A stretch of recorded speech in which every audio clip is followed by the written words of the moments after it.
हिमालय में मौजूद एक अद्भुत विचित्र जगह। इस विचित्र जगह की खोज ने कई सारे लोगों को अपनी ओर आकर्षित किया है, जहाँ के 12 फीट के मनुष्य और कई हजार साल की आयु, हर किसी के पास दैविक शक्तियाँ, जहाँ समय का प्रभाव नहीं होता है, जहाँ ऐसी झील मौजूद है जिसमें डुबकी लगाने से आपके सारे रोग नष्ट हो जाते हैं। हमारी दुनिया में मौजूद एक ऐसा दिव्य स्थान जहाँ हजारों वर्षों से बड़े बड़े ऋषि मुनि, उन्नत साधु संत तपस्या कर रहे हैं और अमर होने का राज भी इस स्थान में छुपा हुआ है। जी हाँ दोस्तों, आपने सही सुना।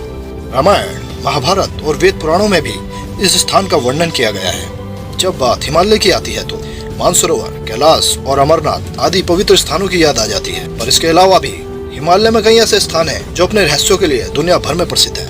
इन्हीं स्थानों में से एक स्थान है सांग्रीला घाटी, जिसे ज्ञानगंज, सिद्धाश्रम और संभाला अन्य कई नामों से भी जाना जाता है। आज के आधुनिक समय में सांग्रीला घाटी 24,000 वर्ग फीट एरिया में फैला हुआ तिब्बत में कैलाश पर्वत और मानसरोवर झील के निकट स्थित है। धार्मिक मान्यता के अनुसार इस जगह पर एक आश्रम है जिसका निर्माण विश्वकर्मा जी ने किया है। इसी जगह पर भगवान राम, श्री कृष्ण, बुद्ध आदि शरीर रूप में उपस्थित है। इसके साथ ही आश्रम में महर्षि वशिष्ठ, विश्वामित्र, महायोगी गोरखनाथ, शंकराचार्य, भीष्म, कृपाचार्य, पुलत्स्य, अत्रि आदि भौतिक रूप में देखे जा सकते हैं, जबकि यहाँ पर सैकड़ों ऋषिगण हजारों वर्षों से ध्यान करते देखे जा सकते हैं। चीन की एक मीडिया रिपोर्ट के मुताबिक 80 के दशक में चीनी सेना ने इस घाटी को खोजने के लिए एक बड़ा अभियान शुरू किया था, मगर अपनी इस खोज के दौरान चीनी सेना को हैरान करने वाला नजारा देखने को मिला था। चीनी सैनिक सांग्रीला घाटी को खोजते खोजते दिशा भ्रम के कारण रास्ता भटक गए और हिमालय के एक निर्जन इलाके में पहुंच गए।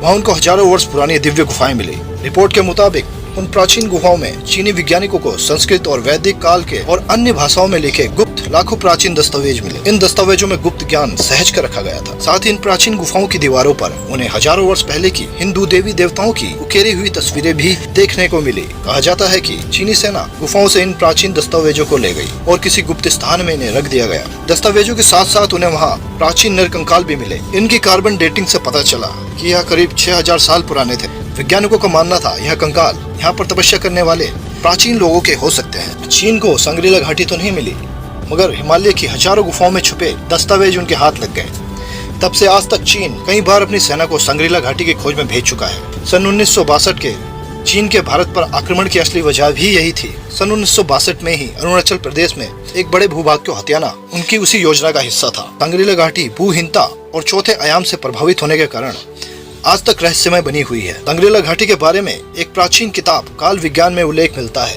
तिब्बती भाषा में लिखी यह किताब त्वांग मठ के पुस्तकालय में आज भी मौजूद है। सामान्य इंसान वहां तक नहीं पहुंच सकता। सिर्फ 3 तत्वों से युक्त शरीर या कोई योगी और या सिद्ध पुरुष वहां पहुंच सकता है। दुनिया भर के कई लोग सांग्रीला घाटी का पता लगाने की नाकाम कोशिश कर चुके हैं, लेकिन आज तक किसी को भी इसमें सफलता नहीं मिली है। जो इस घाटी से परिचित है उनका कहना है कि प्रसिद्ध योगी श्यामाचरण लाहिड़ी के गुरु महाअवतार बाबा, जिन्होंने आदि गुरु शंकराचार्य को भी दीक्षा दी थी, वो आज भी सांग्रीला घाटी के किसी सिद्ध आश्रम में निवास करते हैं। सांग्रीला घाटी में रहने वाले योगी संसार के योग शिष्यों को खोज खोज कर इस घाटी में लाते हैं और उन्हें दीक्षा देकर पारंगत बनाकर इसी संसार में ज्ञान के प्रचार के लिए भेज देते हैं। सांग्रीला घाटी का जिक्र जेम्स हिल्सन नामक अंग्रेज लेखक ने अपनी किताब lost horizon about the lost of kingdom of Shangrila भी किया है।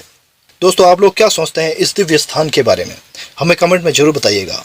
हम फिर मिलेंगे नेक्स्ट वीडियो में। धन्यवाद।